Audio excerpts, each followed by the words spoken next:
Olá, querido jovem adventista, seja bem-vindo a mais um estudo da lição Fidelidade, que nós estamos aqui nesse trimestre. Gente, olha, piscamos e hoje já é 29 de janeiro, tá? O último domingo do mês, daqui a pouco acaba fevereiro, acaba março e a gente entra em outra lição.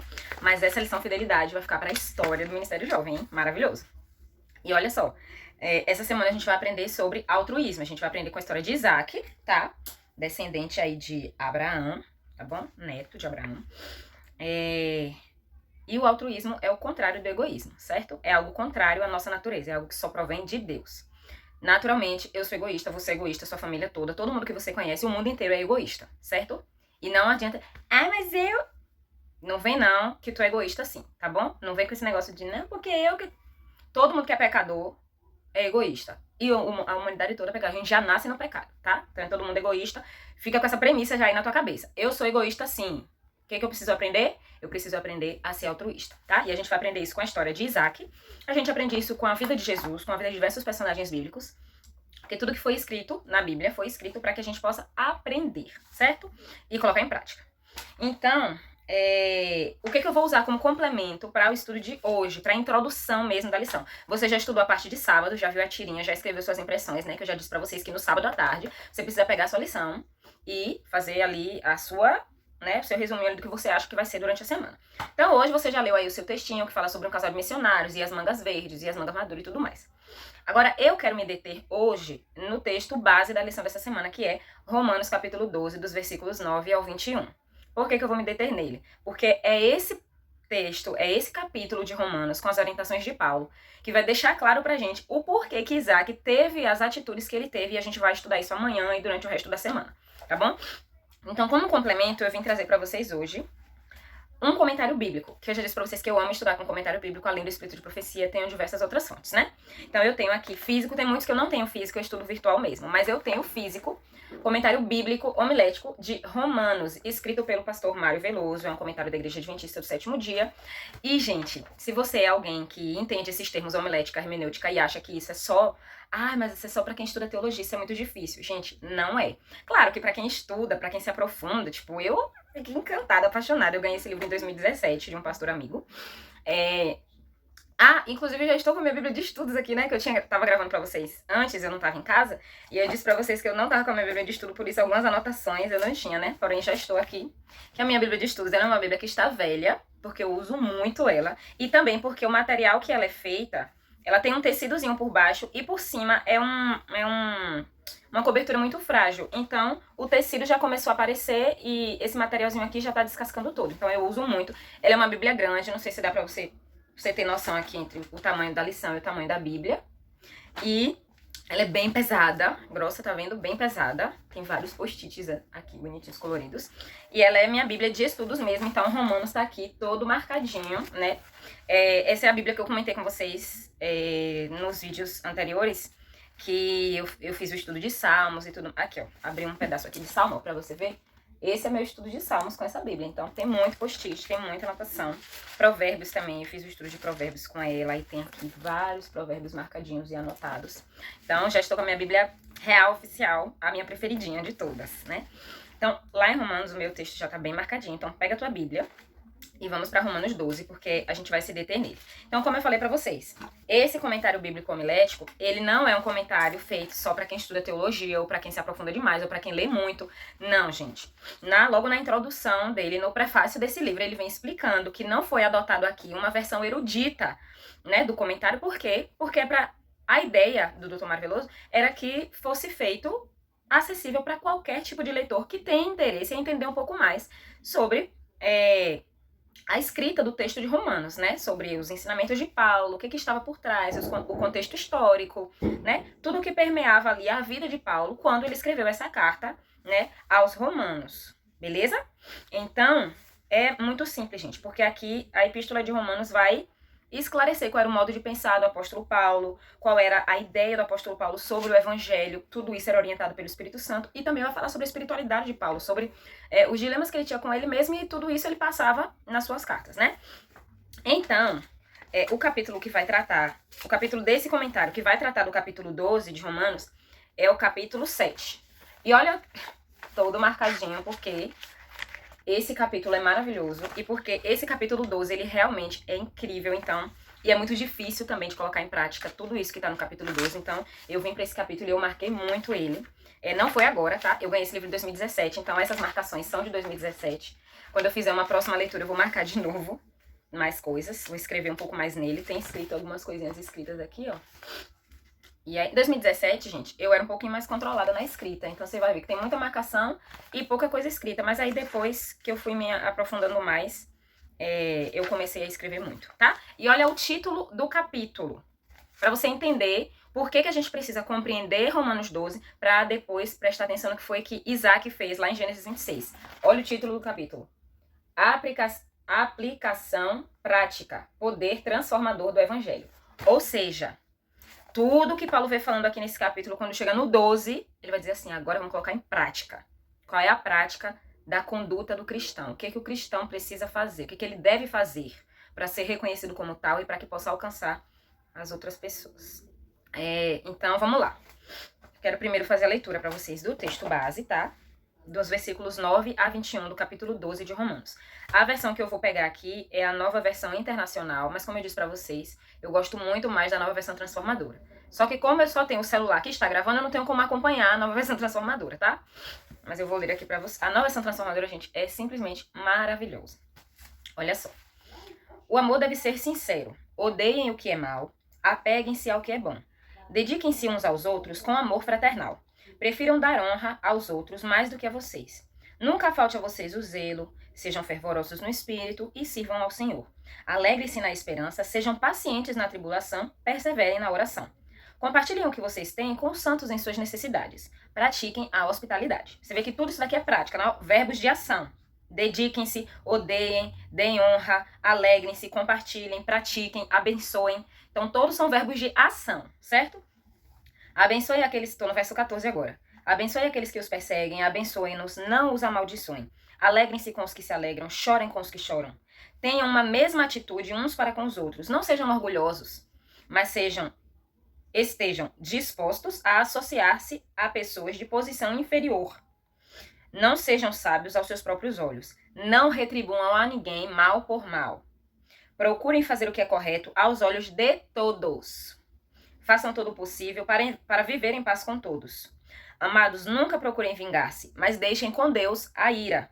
Pois está escrito, minha é a vingança, eu retribuirei, diz o Senhor. E isso está lá em Deuteronômio, tá? É uma referência ao Antigo Testamento.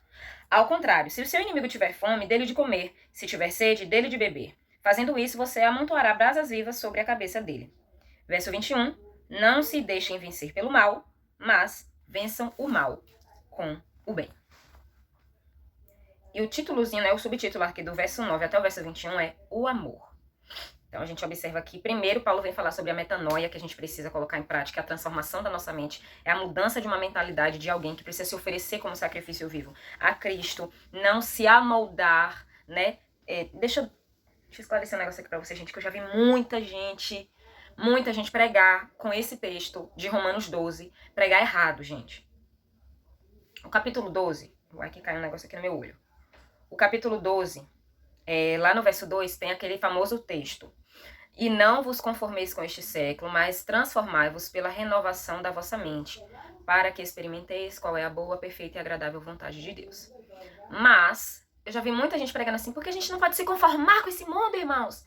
É por isso, e que não sei o quê. Não se conforme, irmão, entendeu? Faça a sua parte. E eu parava pra olhar assim e fiz, meu Deus do céu. Não se conforme, a gente não pode se conformar, entendeu? Então a gente tem que lutar mesmo, a gente tem que falar mesmo para as pessoas que elas estão erradas. Não é pra gente ficar se conformando com essas coisas.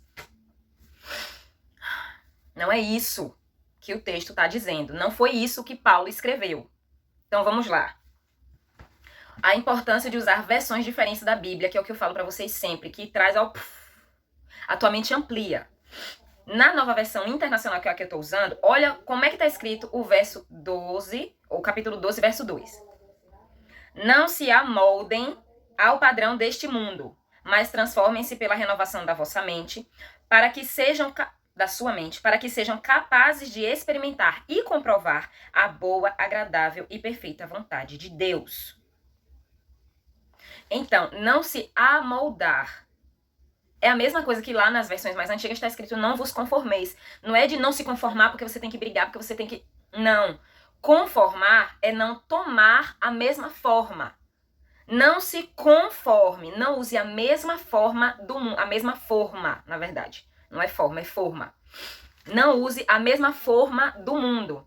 Então, se alguém, por exemplo, você quer fazer um desenho de biscuit, aí você vai pegar lá uma forma de florzinha, digamos que você quer fazer um jardim. Você vai pegar uma forminha e vai colocar... Quando você vai fazer um bolo, você quer o bolo redondo, você vai colocar numa forma quadrada? Não, você vai colocar numa forma redonda. Se você quiser com furo, na forma redonda com furo, certo?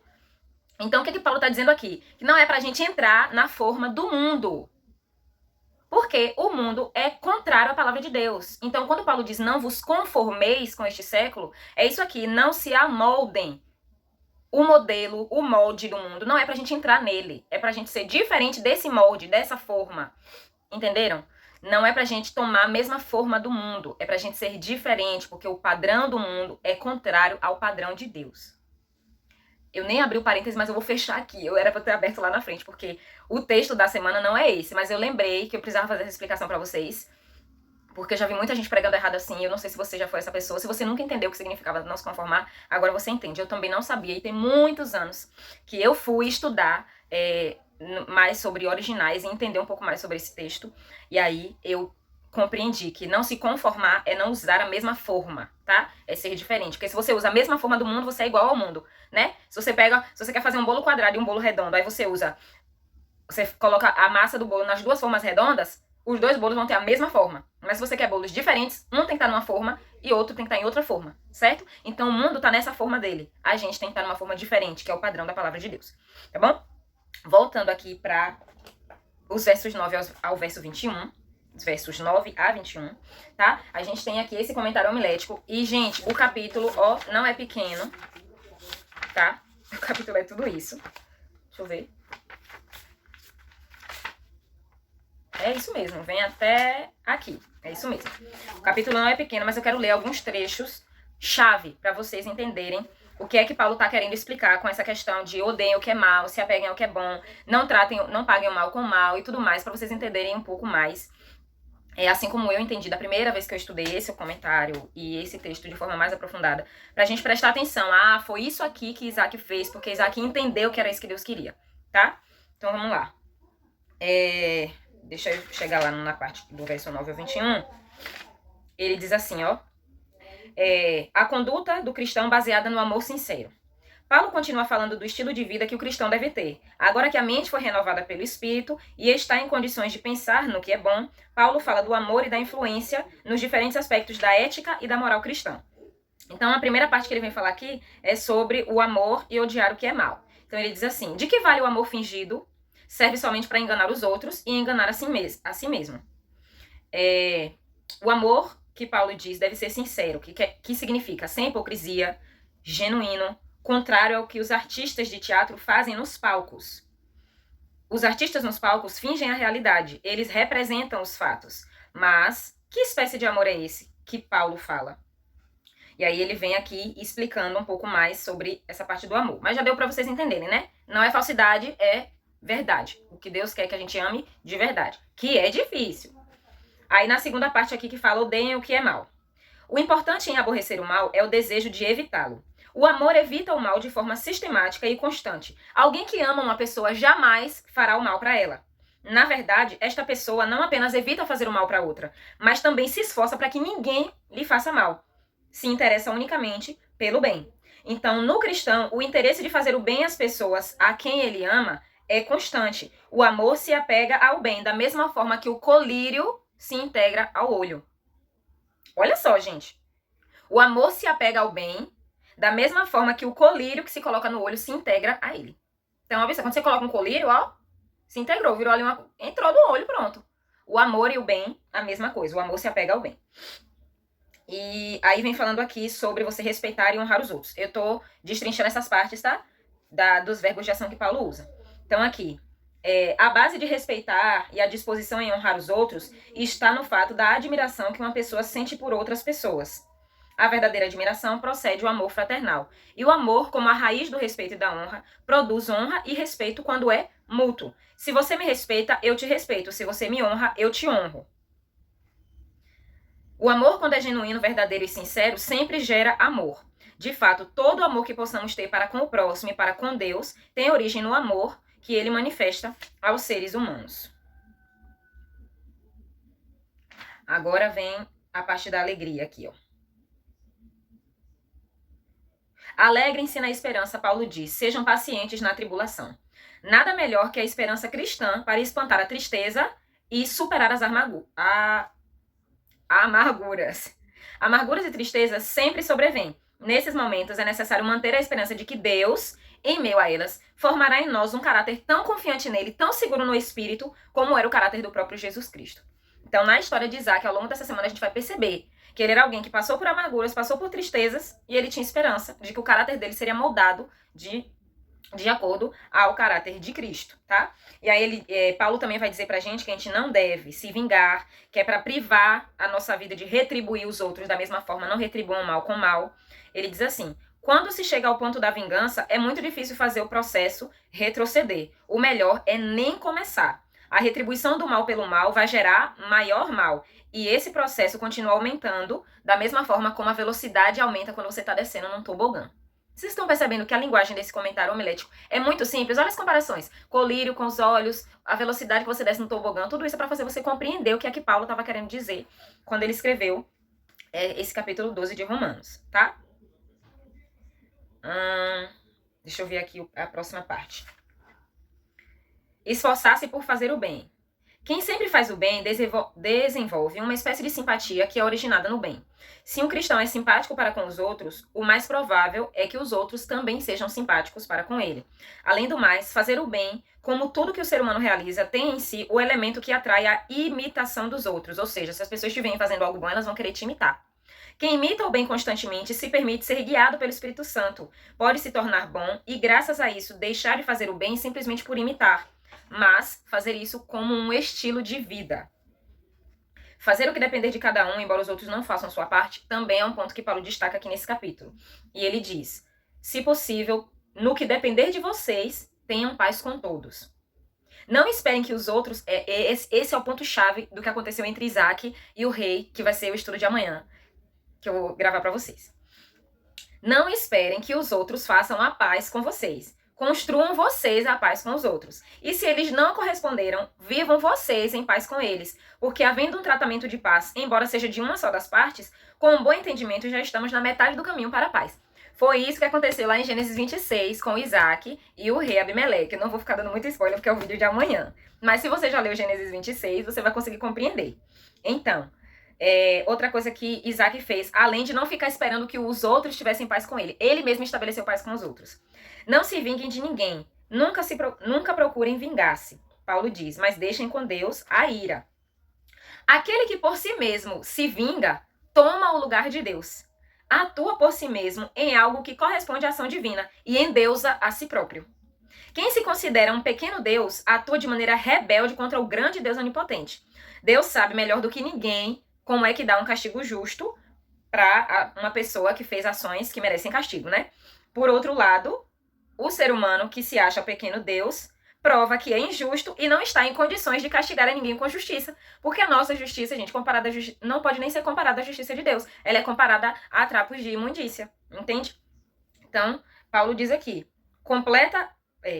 Paulo completa a sua seção sobre a influência do amor na conduta cristã, deixando uma fórmula eficaz. Não se deixem vencer pelo mal, mas vença o mal com o bem. E aí ele encerra o capítulo 12, o comentário do capítulo 12, dizendo assim: a conduta cristã depende muito da compreensão espiritual que o cristão tem da luta que existe entre o bem e o mal. Então, a minha conduta como cristã depende da visão que eu tenho sobre o grande conflito entre o bem e o mal. Se eu não tenho uma visão correta, a minha conduta também, né, vai ser completamente contrária. O cristão precisa saber que esse grande conflito está em todo lugar e se desenvolve o tempo todo. Por isso, cada decisão, pequena ou grande, está vinculada ao bem ou ao mal. Que influências o cristão aceita no processo de tomar essas decisões? A influência do mal exerce pressões constantes, persistentes e autoritárias. O mal procura controlar a vida do cristão sem deixar nenhuma opção. Mas o cristão que se entrega ao bem ele é aceito por Deus e com o poder do Espírito Santo realiza somente o bem e tem uma conduta que corresponde a uma vida nova em Cristo Jesus. Esse comentário é ou não é maravilhoso, gente? Ele é maravilhoso. Então você pode comprá-lo.